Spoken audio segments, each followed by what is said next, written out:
Hey all, and welcome back to the third HellfireComms Disneython. Today we're going to be taking a look at one of Rich's favourite films, at least in terms of this Disneython. Wow, that sounded a lot less impressive by the time I finished the sentence. This is the 2005 film Sky High. It's all about superheroes and whatnot in a school setting. Where have I heard this one before? Oh, Richie, you sure love your derivative picks. Or maybe your iconic defining picks. Who knows? I've never watched it before. So this should be pretty interesting going in. So yeah, let's just get right into it and get started. If you need help syncing our commentary to your copy of the film, which obviously we can't provide due to copyright, yada yada yada, check the video description for instructions. Otherwise, we're going to count you down into it and talk throughout the movie. Here we go. In 3, 2, 1. So what made you pick Sky High, mate? Mostly because it's one of those films which I have a lot of nostalgia for. So obviously it came out all the way back in 2005, which, my god, it's 13 years old, this film. That's insane. So I would have been about 11 when the film came out. Right. Although I don't know whether I got it until it came out on like DVD or something, so I was maybe about 13 or so. It was just a really fun, really enjoyable film when I got it. I don't know exactly what possessed me. I think it was just like, oh, superheroes, this looks fun. The trailer looked funny. I don't really know. But I ended up getting it and watching it and just really enjoying it. And I've just always had that sort of nostalgic love for the film. And it's one of those things which it's incredibly cheesy. It's incredibly derivative, it's incredibly on the nose, but it knows exactly what it's doing. It's doing that on purpose, and it's actually... I was watching, I think it was the Nostalgia Critics Disneycember thing of it, and he actually pointed out a few things, and I'm just like, actually, it does a very good job of deconstructing a lot of superhero tropes, and it is actually quite good at that whole thing, but also it is just actually quite funny. Like, it's really well written, it's really well acted. The effects have obviously aged, but just in general, it's actually a really good and fun film. Let me guess, is the mum played by Linda Carter, or is that like another character? Linda Carter is in the film, but Linda Carter is not the mother. Okay. The mother is played by Kelly Preston, who I don't think I know all that well. So she was most notably in Mischief Twins and Jerry Maguire, and she's currently married to John Travolta. Am I seeing a Jeff Bridges on screen right here? No, you're seeing a Kurt Russell. Motherfucker, I always get those two mixed up. I mean, I totally understand sort of how, but I would say this is sort of, because it's like 2005, they didn't look that alike during this phase of their lives. At least I don't think they did. It's been a very long time since I've properly looked at Jeff Bridges' face. But yeah, like they've got some big names in here, and they do have Linda Carter in here. Obviously, everyone knows Linda Carter as being Wonder Woman. And yeah, so we're going to meet her in a bit, but she is the principal of Sky High, Principal Powers. So am I to assume that the son of these two famous superheroes doesn't have a power? Yes, that is exactly what is happening here. I see. As you can see, very derivative, but it's all in there for obvious reasons, and it's very effective. I mean, at the time this came out, like, superhero films weren't as big then as they are now. They had like a certain vogue, like the original Spider-Man Sam Raimi film came out roughly like a few years before this, I believe. Yeah, that sounds about right, 'cause I think that Spider-Man was like 2002, I want to say. Same year as Kingdom Hearts. Yes, oh my god, I was actually right in saying 2002. Nice. Oh my god. And if I recall correctly, Spider-Man 2 was actually... Not Spider-Man 2, Spider-Man 1 was actually the reason that the 12A certificate was introduced in the UK, because it was... they wanted kids to see it, but it was going to get a 12 rating because of like the violence and stuff in it. And so they created 12A so that kids under 12 could see it, but they needed adult supervision. Obviously, this film doesn't need that at all. It's like as universal as they come, but it's still delightful. So explain the characters here. Who have we got, Richie? So, we have got Will Stronghold, who is our lead here, and he has his parents, who are the two most famous superheroes on the planet, Commander and Jetstream, who also double as Maxville's top real estate agents. But he doesn't have any powers, and he's very self-conscious of that fact, because obviously your parents are like the best superheroes ever, and then you're just like, yeah, absolutely nothing, I am screwed. And then obviously you have his parents, Commander and Jetstream, great, and then you have his best friend here, which is Layla Williams, who is basically about as hippie as you can come. She's a pacifist vegetarian, and her power is the ability to animate and control plant life. Not bad, I suppose, sort of like a poison ivy sort of thing. Effectively. And obviously, her whole thing is green. She can bring plants back to life. It's really lovely. So how did the powers work in this film without giving away anything? Is it just like you can be born with them? Did they happen as the result of an event? What's going on?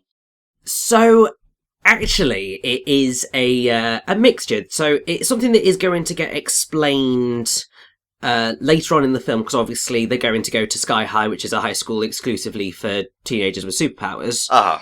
And obviously Will doesn't have superpowers and wants superpowers.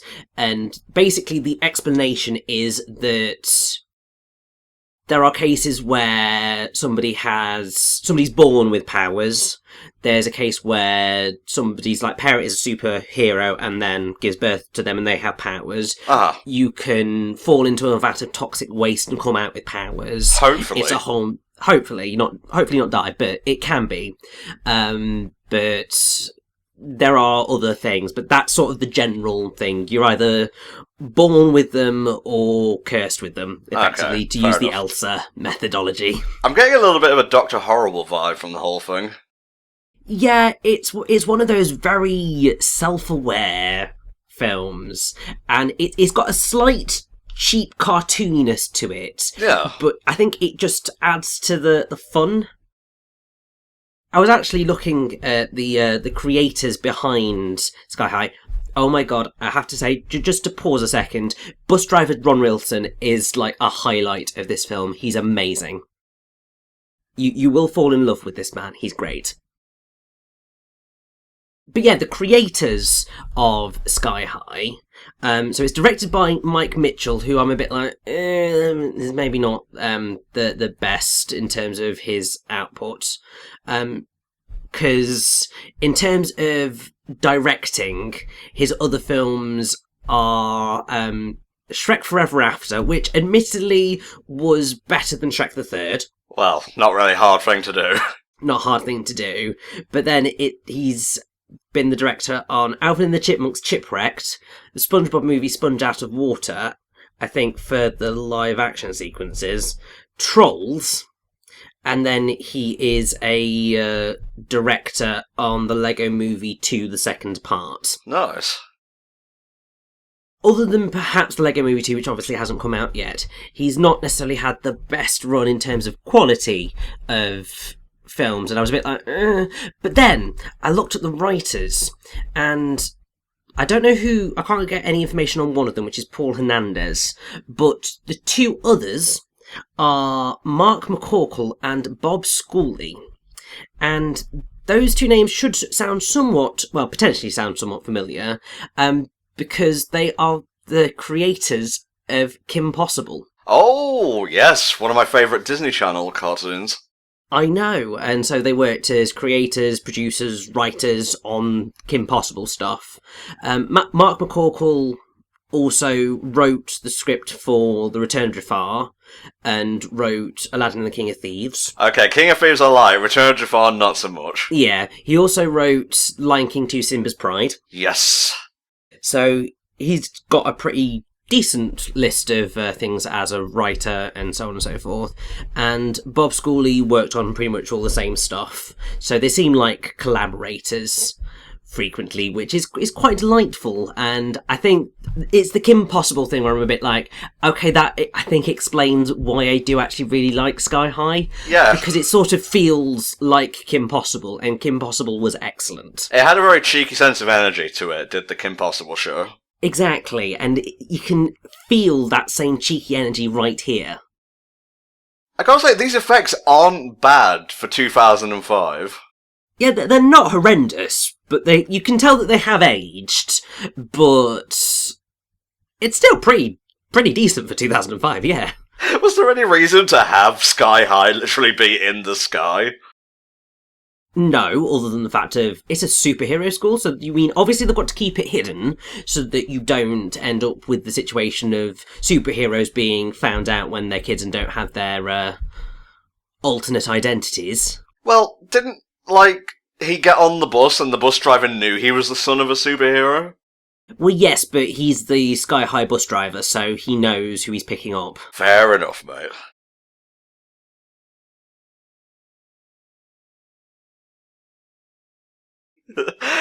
Yeah, I like this guy. He's fun. Yeah, he's also a complete fanboy as well, which is... he is just entirely the most delightful character in the film. It's great. But also, it's very clearly noughties as well, in terms of the soundtrack. Oh my There's God. like a... Why don't you just play some 41 while we're at it? I know. You've got a bit of Bowling for Soup, a little bit of They Might Be Giants. Although, actually, from the looks of things, all of the songs in the film are covers of other songs. So, I believe this is Everybody Wants to Rule the World by, or I might be wrong, sung by Christian Burns, which was originally by Tears for Fears. And there's a lot like that. There's a song that's originally by Spandau Ballet in there, because why not?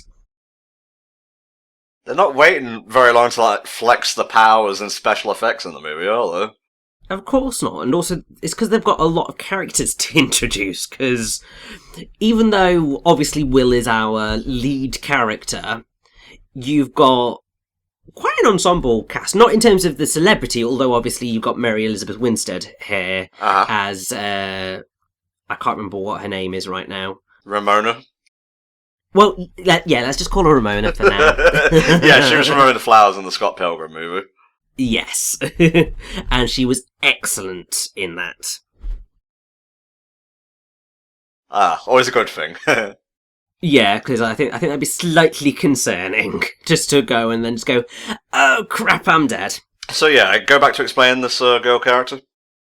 So she is going to be so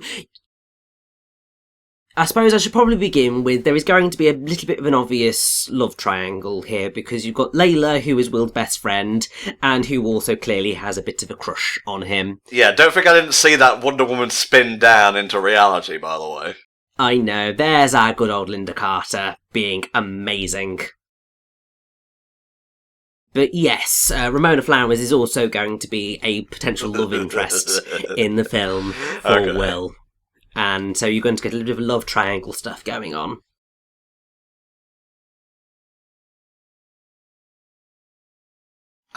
Okay. There is a support class in My Hero Academia as well, so... Well, basically, it's the sidekicks. So you've got the heroes and the sidekicks. So basically, My Hero Academia is basically just ripping off of Sky High, so... Oh, come on now. But yes, here we have the slightly disturbing Coach Boomer, who is played by the awesome Bruce Campbell. Nice. Who most people would recognise as being Ash from the Evil Dead series. And obviously many, many other things as well, but mostly Ash Williams in The Evil Dead. Well, if we want to make it, apt to the superhero genre, he had a lot of bit roles in the Spider-Man movies by Sam Raimi. Is very true as well. Yeah, he was also the narrator in Spider-Man 2 and I think 3. Ooh, nice. The video games, I might add.